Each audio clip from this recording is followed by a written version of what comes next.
જય શ્રી રામ દર્શક મિત્રો, આપ સૌનું સ્વાગત કરું છું અમારી ચેનલમાં. ભગવાન શ્રી રામના ગુણનો મહિમા ગાવો એ અમારા વશની વાત નથી. ધરતી કો કાગજ કરેं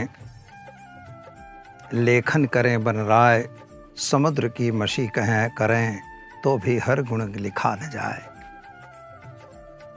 ભગવાન રામનું હોય કે કોઈ પણ ભગવાનનું હોય, ઈશ્વરનો ગુણાનુવાદ કરવાની કોઈ શક્તિ અમારી મનુષ્યોની નથી. અમે તો પામર મનુષ્ય કહેવાઈએ.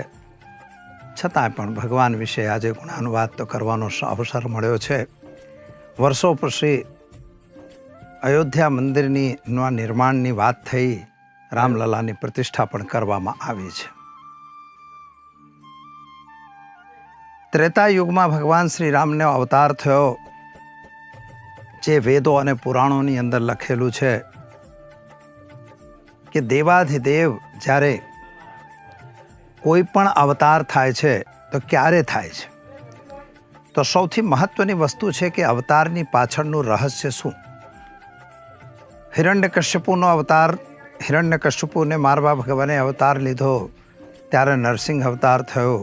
હિરણાક્ષને મારવા માટે એમણે વારાહનો અવતાર લીધો. સમુદ્ર મંથન માટે તેમણે કચ્છપનો અવતાર લઈ લીધો. અને પ્રહલાદને બચાવવા માટે નરસિંહ બન્યા. જ્યારે બલિરાજાનો અભિમાન દૂર કરવા માટે એમણે વામનનો અવતાર લીધો. એ જ રીતે યુગો યુગો પ્રમાણે ભગવાન જ્યારે અમારી પૃથ્વી ત્રસ્ત થાય, પૃથ્વી માતા ત્રસ્ત થાય, આ તતાઈઓથી પૃથ્વી માતા ત્રસ્ત થાય કોઈ અત્યાચારીઓથી, દુરાચારીઓથી, અને ભગવાનને જ્યારે એ પ્રાર્થના કરે છે કે પ્રભુ હવે બહુ થયું, મારી ધરા ઉપર આટલો અત્યાચાર ન ચાલે, ત્યારે પ્રભુ અવતરણ પામે છે. એટલે એવું કહેવાય છે કે ભાઈ ત્રેતાયુગ તો યુગો તો બદલાતા જ રહે છે, એટલે દર ત્રેતાયુગમાં એ ભગવાન રામ આવે છે. અમે એવું નથી, સિસ્ટમેટિક છે કે બધા અવતારો બદલાતા જશે અને એ આવતા જશે.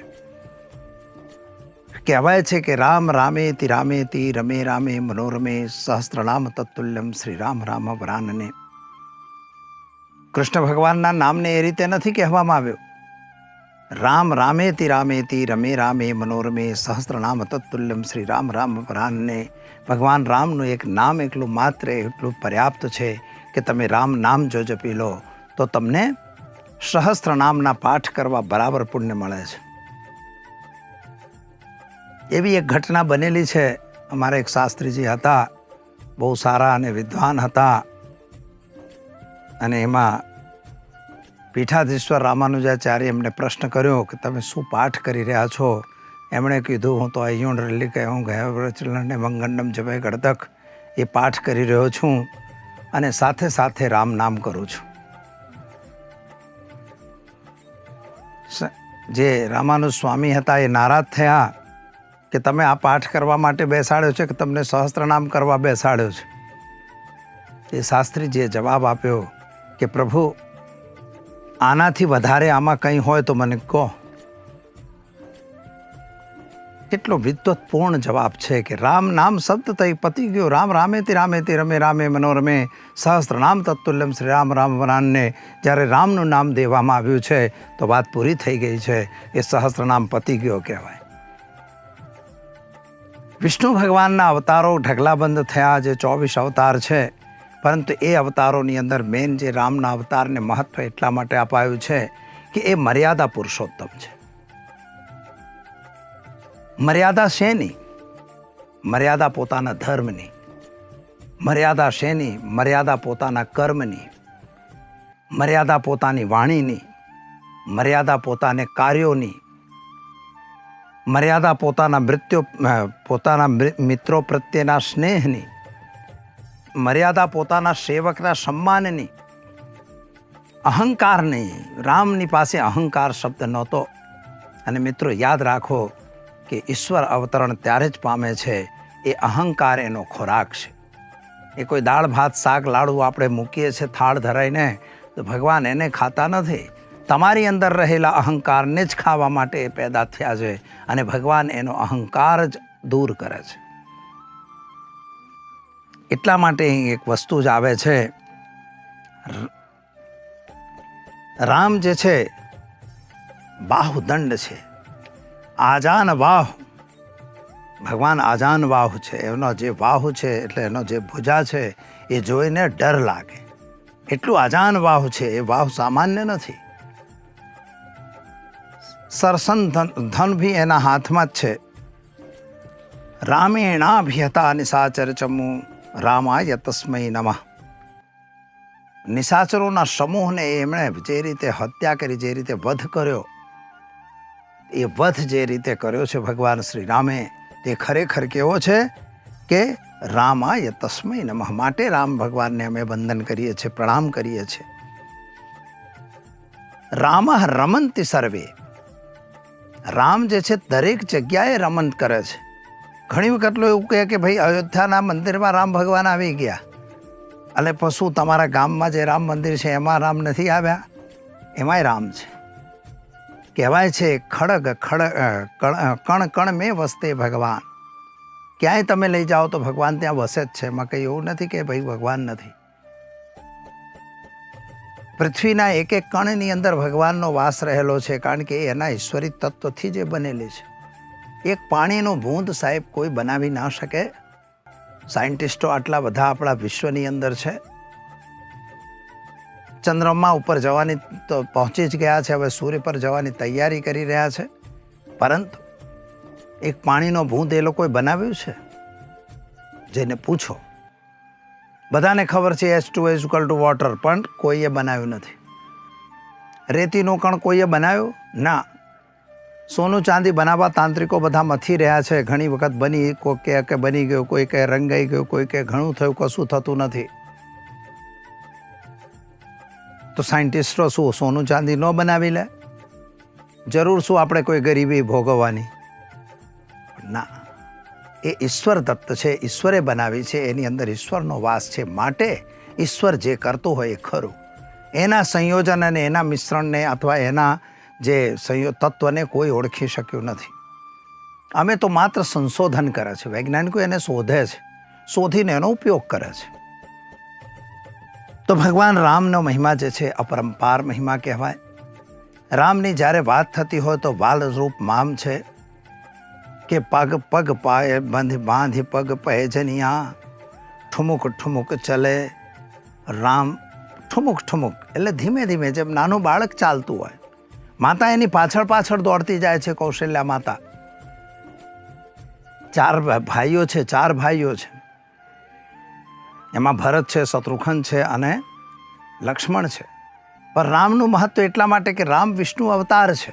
એ બધા જ વિષ્ણુના અવતાર જ છે, પરંતુ એની અંદર કોક શેષ નાગના અવતાર છે અને કોક પ્રજાપતિના અવતાર છે. એ રીતે એ લોકો અવતાર બન્યા છે અને બધા એની સેવામાં આવ્યા છે. કારણ કે મિત્રો યાદ રાખો કે જ્યારે ઈશ્વરનું અવતરણ થતું હોય ત્યારે તમામ દેવી દેવતાઓ એની મદદ માટે અહીં અવતાર ધારણ કરે છે.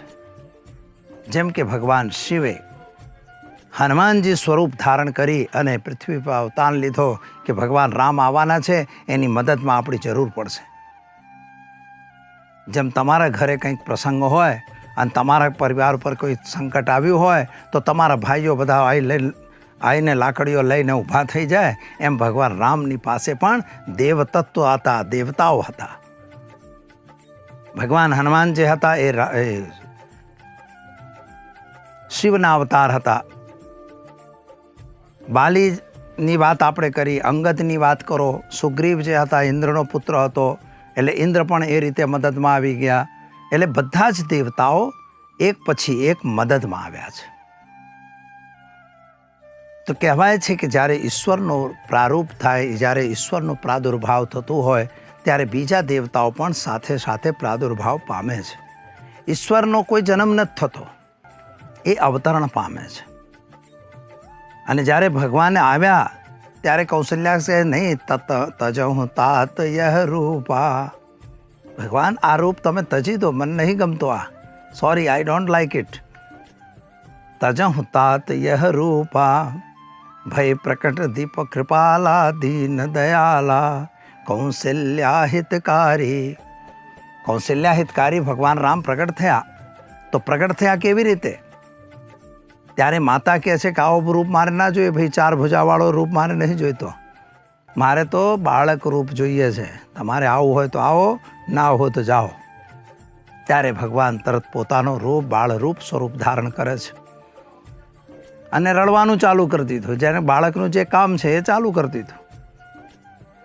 તમે વિચાર કરો, ધન્ય છે કૌશલ્યા માતાને. મનુષ્ય જ રૂપ હતા ને, એવું નહોતું કે કોઈ ભગવાન થઈને આવ્યા હતા.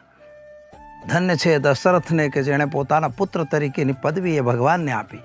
પણ એવું નહીં મિત્રો, આ વાત ખોટી છે. ભગવાનની પદવી શા માટે આપી? કારણ કે એ વચનમાં બંધાયેલા હતા. ઈશ્વર કોઈ દિવસ વચન ભંગ કરતો નથી. ઋષિઓના વચનને માનીને જ ભગવાને પૃથ્વી પર અવતાર લીધો. પોતાના કોઈ ભક્તની ઈચ્છાને પૂર્ણ કરવા ભગવાને અવતાર લીધો. ઘણી વખત લોકો એમ માને કે ભાઈ રાવણને મારવા આવ્યા હતા. એ બી ખોટી વાત છે.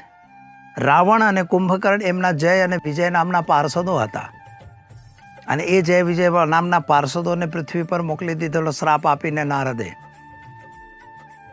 સનક સનંદન સનાતન સનત કુમારે પણ શ્રાપ આપેલો. ડબલ શ્રાપ થઈ ગયો. એટલે એમને પૃથ્વી પર આવવું પડ્યું. રસ્તો એમની પાસે કોઈ હતો નહીં. અત્યાચાર સિવાય કોઈ માર્ગ નહોતો. અત્યાચાર કરીશું ભગવાન આવશે, ગુંડાગર્દી નહીં કરીએ તો કોઈ મને સાંભળવાનું નથી. માટે રાવણને કુંભકર્ણ એ લોકો આના ઉપર ઉતારું થઈ ગયા. એટલે ભગવાને અવતાર લીધો પોતાના સેવકને પાછો લઈ જવા માટે. જે એમનો સેવક હતા, કોણ? જય અને વિજય. એ બંનેને અહીંથી પૃથ્વી પરથી લઈ જવા માટે જ ભગવાને અવતાર લીધો. કૃષ્ણ અવતારમાં કંસ અને શિશુપાલને વધ કરવા માટે ભગવાન કૃષ્ણે અવતાર લીધો. કારણ કે એમણે 3 અવતાર, 3 વખત એને પૃથ્વી પર લેવાનું હતું અવતાર. એ જે 3 વખત આવવાના હતા, 3 વખત આવ્યા, 3 વખત ભગવાન આવીને પોતાના ચેલાઓને લઈ ગયા. એટલે જ ભગવાન રામના જ્યારે રાવણ મરે છે તો એનો આત્મા જે છે ભગવાનના ચરણોમાં જાય છે. લોકોને એવું થાય કે આવું કેમ? ભગવાને મોક્ષ કર્યો. એટલે મોક્ષ નહીં, એ પોતાના ચેલાને પોતાને ત્યાં લઈ ગયા. એમાં કર્યું શું ખોટું? જે તમારો માણસ હશે તમે એને બચાવવા માટે ગમે તે પ્રયત્ન કરો છો. કોઈ માણસ તમારો ફસાઈ જાય તો તમે એને છોડાવવા પ્રયત્ન કરો છો કે નહીં? હવે એમનો જે ત્યાંનો દ્વારપાળ હતો જય વિજય, એ જમીન પૃથ્વી પર આવી ગયા. એટલે એમને બચાવવાની જ ફરજ કોની હતી? ભગવાનની હતી. એટલે ભગવાન રામ જે છે એ ખરેખર એક ગાર્જિયન તરીકે કામ કર્યું છે. એ ગાર્જિયન છે. ભગવાન રામ એ ગાર્જિયન છે. સત્યનિષ્ઠતાની વાત જ્યાં હોય તો ક્યાંય દિવસે એમણે જુઠ્ઠું બોલ્યા નથી. પોતાના જે હનુમાનજી છે, હનુમાનજી જે રીતે મદદ કરી છે એમને, એ તો તમને બધાને ખબર જ છે, કહેવાની જરૂર જ નથી. અને દરેકને પોતે ન્યાય કર્યો છે. કથા આવે છે કે ભાઈ સીતા માતાને અગ્નિમાં સળગાવી દીધી, પણ એની પાછળની વાર્તા જે હતી તો એ તો તમને બધાને ખબર જ છે કે છાયારૂપ ભગવાન માતા સીતા રહ્યા. સીતા માતાનો મતલબ શું? એ કઈ વૈદેહી પુત્રી હતી, પૃથ્વીની પુત્રી હતી. ભગવાન વિષ્ણુની 3 પત્નીઓ છે, ભૂદેવી, લીલાદેવી અને શ્રીદેવી. તો સીતા માતા એ ભૂદેવીનો અવતાર હતો. અને એ ભૂદેવીનો અવતાર હતો એટલે એણે મદદ. બીજો રામની પોતાની શક્તિ જ્યારે વિચાર કરવા જઈએ ત્યારે એક વસ્તુ સ્પષ્ટ થાય છે કે ભગવાન શ્રી રામ જે છે એ ખરેખર સશક્તિ વિના સવોહમ શિવા વિના, જેમ કહેવાય છે. ભગવાન રામની શક્તિ સ્વરૂપ કોણ હતા? માતા સીતા હતી. એટલે સીતા માતાની શક્તિથી જ રામ વિજયી બન્યા. શક્તિ વગર કોઈ કામ થતું નથી મિત્રો. એટલે આપણે ગુણ તો રામના ગાવાના છે. એટલે રામ રામેતિ રામેતિ રમે રામે મનોરમે સહસ્ત્ર નામ તત્તુલ્યમ શ્રી રામ રામ વરાનને. આટલી શક્તિ કોની હોઈ શકે કે માત્ર નામ બોલવાથી વાલ્મીકી ઋષિની પાસે એટલી શક્તિ આવી જાય કે ત્રિકાળજ્ઞ બની જાય, 3 કાળનું એમને જ્ઞાન આવી જાય. વાલ્મીકી રામાયણ વાંચો તો તમને ત્યાં જ્યોતિષનું જ્ઞાન તમને ત્યાં થશે. મંત્રોનું જ્ઞાન પણ તમને ત્યાં થશે, ત્યાંથી તમને ઘણું બધું જાણવા મળશે. અને પૌરુષેય કહેવાય છે, ભગવાન શ્રી રામને પૌરુષેય કહેવાય છે. એ પૃથ્વી મનુષ્ય અવતાર હતા, એટલે કોઈ ડોળ નથી કર્યો કે હું મનુષ્ય નથી. મનુષ્યની જે મર્યાદાઓ છે, મર્યાદાઓ પ્રમાણે ભગવાન શ્રી રામે પાલન કર્યું. પિતાની આજ્ઞા માની અને એ જંગલમાં જાય છે. હવે એમાં ના પાડી શકત, એમની તાકાત હતી કે નહીં જવું, જાઓ, તમે લોકો મારી સાથે અન્યાય કરો છો. કઈ માતાનું કારણ આપણે આપીએ છીએ બધા, પણ એ તો યોગાનું યોગ હોય છે. જે યોગાનું યોગ બને છે એ જ બને છે, બીજું કંઈ બનતું નથી. એટલે એ યોગાનું યોગ ભગવાન રામ કઈ માતાને કંઈ કહેતા નથી કે માતા તમારા લીધે પતિ મરી ગયા, મારા પિતા મરી ગયા, મારા લીધે તો આખું રાજ્ય તકલીફમાં આવ્યું, ભરતને 14 વર્ષ વનવાસ જેવું રહેવું પડ્યું. એવું કોઈ દિવસ ભગવાન શ્રી રામે કીધું જ નથી. ઉલટાનું કઈ માતાનું સન્માન જ એમણે કર્યું છે. લક્ષ્મણને થોડું હતું, પરંતુ રામને ભગવાનને તો કશું હતું જ નહીં.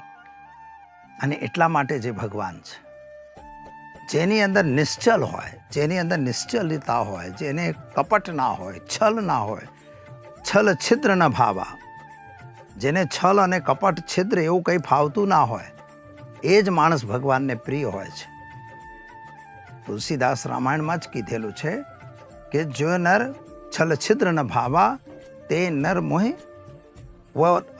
એ નર મને ભાવે છે, એ જ સારો નર કહેવાય કે જેને છલ છિદ્ર ન ભાવા. અને જે માણસને છલ છિદ્ર લાગતું હોય, સારું લાગતું હોય, કપટ કરવું, કોઈના ઉપર ખોટો કેસ કરવો, કોઈના ઉપર ખોટી રીતે કોઈને હેરાન કરવું, કોઈને એમ કે વાતને કોઈનું અપમાન કરવું, આવું જેને ગમતું હોય, જે વ્યક્તિને બી ગમતું હોય, તો ભગવાન રામ કહે છે કે નહીં, જે નર છલ છિદ્ર ભાવા તે નર મોહ સપને નહીં ભાવા. એ માણસ અમને ગમતો નથી, એવું ભગવાન રામે કીધું છે. તો ભગવાન રામની પાસે કોઈ છલ કપટ હતું જ નહીં. એક સામાન્ય નોર્મલ ધોબી એમ કહી દે કે ભાઈ માતા સીતાની જેમ હું નથી, રામની જેમ નથી કે જેની પત્ની બીજાના ઘેરે રહી હોય અને હું એને રાખી લઉં, માટે હું તને બહાર કાઢું છું. આ વાત સાંભળતાની સાથે ભગવાન શ્રી રામે ગર્ભવતી હતા એવા મા ભગવતીને એમણે ત્યાગ કરેલો. જો કે આ વસ્તુ જે આવે છે એ અલગ પ્રસંગ છે, પણ એ જે પ્રસંગોત્પાદ જ્યારે વાત કરો ત્યારે મર્યાદાની વાત થાય છે. ભગવાન શ્રી રામ રાજા હતા. રાજાની મર્યાદા એ છે કે તમારી પ્રજામાં અગર કોઈને પણ થોડો બી અફસોસ લાગતો હોય, તમારા પ્રત્યે કોઈને પણ કોઈ પણ પ્રકારની તમારી એમ કે કમ્પ્લેન હોય, તો એ કમ્પ્લેનને તમારે સાંભળવી જોઈએ. એ જ રાજા કહેવાય, બાકી કોઈ રાજા નથી.